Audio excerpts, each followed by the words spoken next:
Hey, what's up, you guys? It's Case Prime here, back at you with another video. Something you may be noticing already, if you don't know yet, is that I'm back in my own space. I'm working back in my room.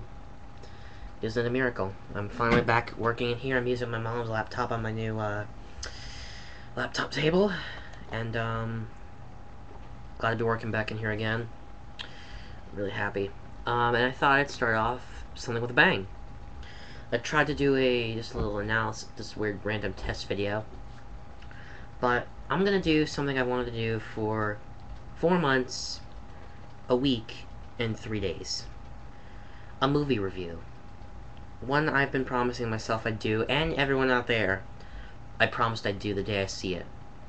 What movie I'm talking about? I am talking about the movie none other than Tron Legacy. I literally just got out of the theater a couple hours ago. I came home about an hour ago. And I gotta say, well worth the wait.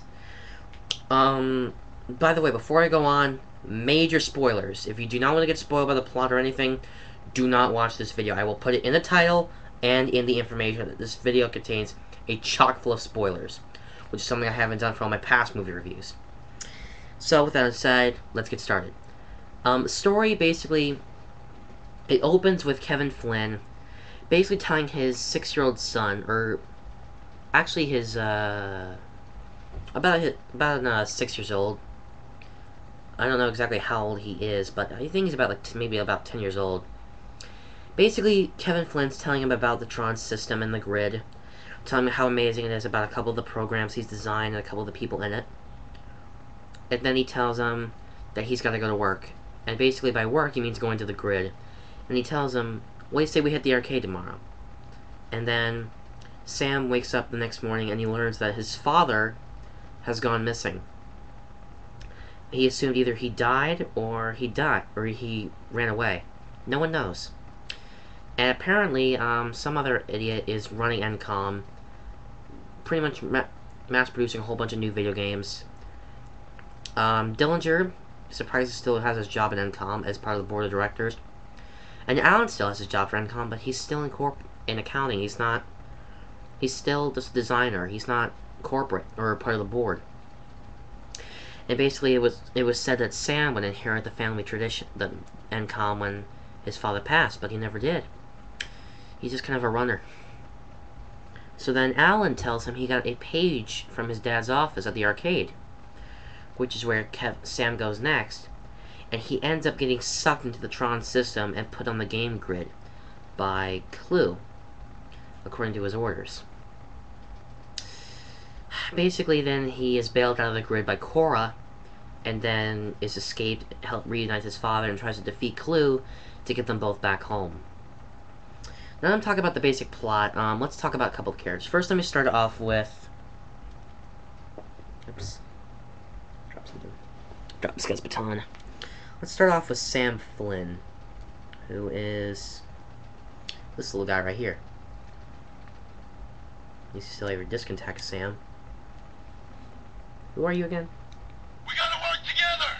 It's the only way! This must be set for random mode. Usually when I do that, it sets itself. But that's beside the point. Sam Flynn is the main protagonist of the film. This guy, basically is told by Alan that he got a page from his dad's office at the arcade.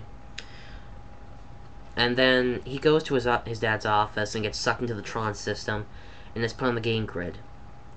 From there, he is bailed out by Cora, who then reunites him with his father and tries to help them get out of the Tron system and the grid. Then we have Kevin Flynn, who is one of the main protagonists of the film. He is, again, the head of Encom, game designer. Again, played by Jeff Bridges, who is incredibly older now. And they actually use a technology to make him look younger for his other character, and in the flashback scene, which I'll get to in a second. Sorry. And if you don't know, he's the driver of this bad boy. Which, by the way, this cycle was actually driven by Sam in the movie, not by Kevin, which was a surprise, especially to me.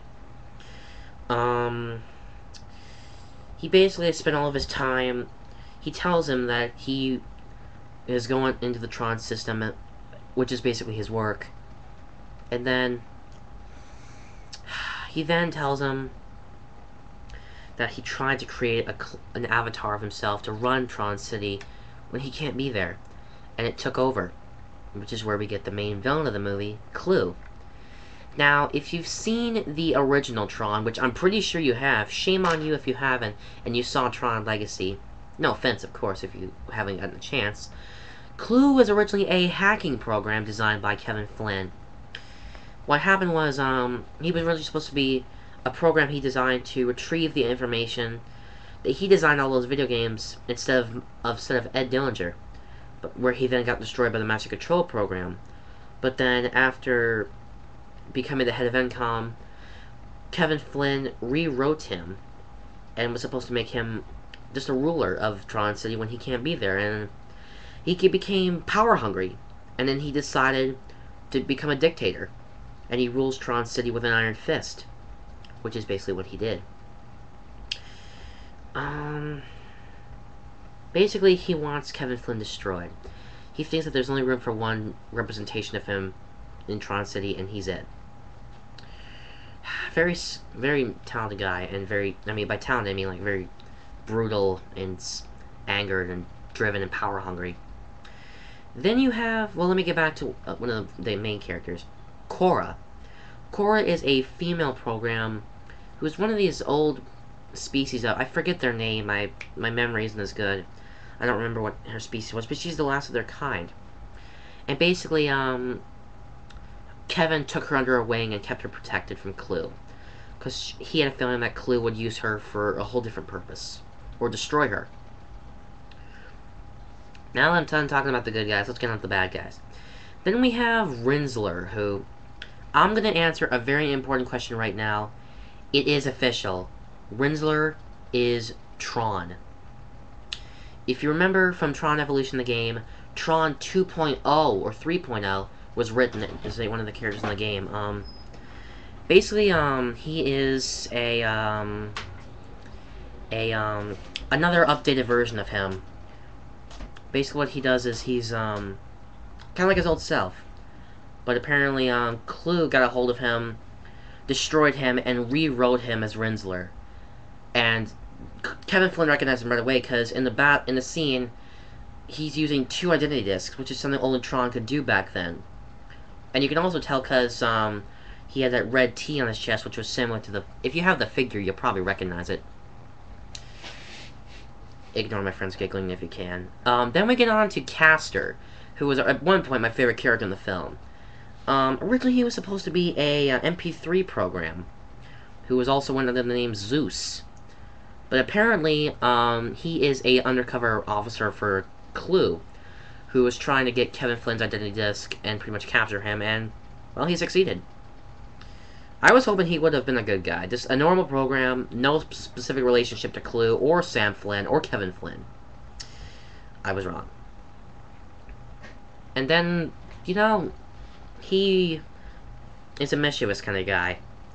He's a guy of mischief. He's a drinker in the film, like he's always known for drinking stuff. Runs the End of Line Club, which is on top of the tallest tower in Tron City, which, if you've read his bio online several times like I have, you might know that by now.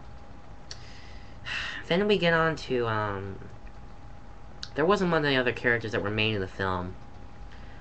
At the end, Kevin Flynn and Clue are completely destroyed, and Cora goes out of the Tron system with Sam, and she becomes a normal human being.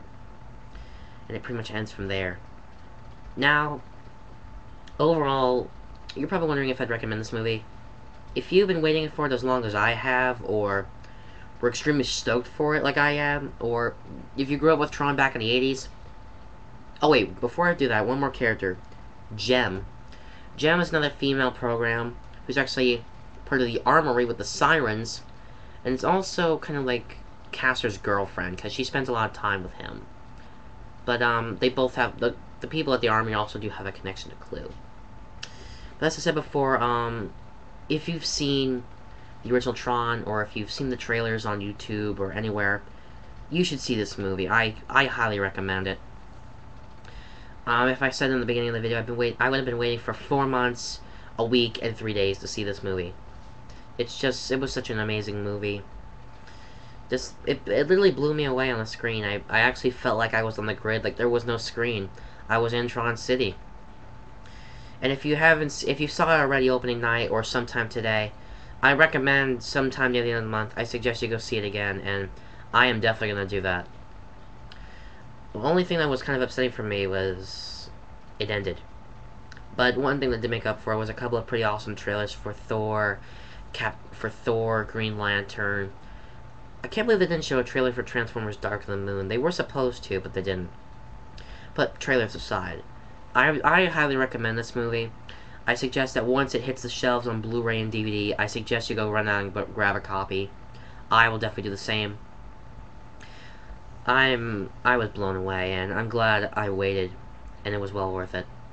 I guess that's about it. Later, guys, I'm out of here. See you on the grid.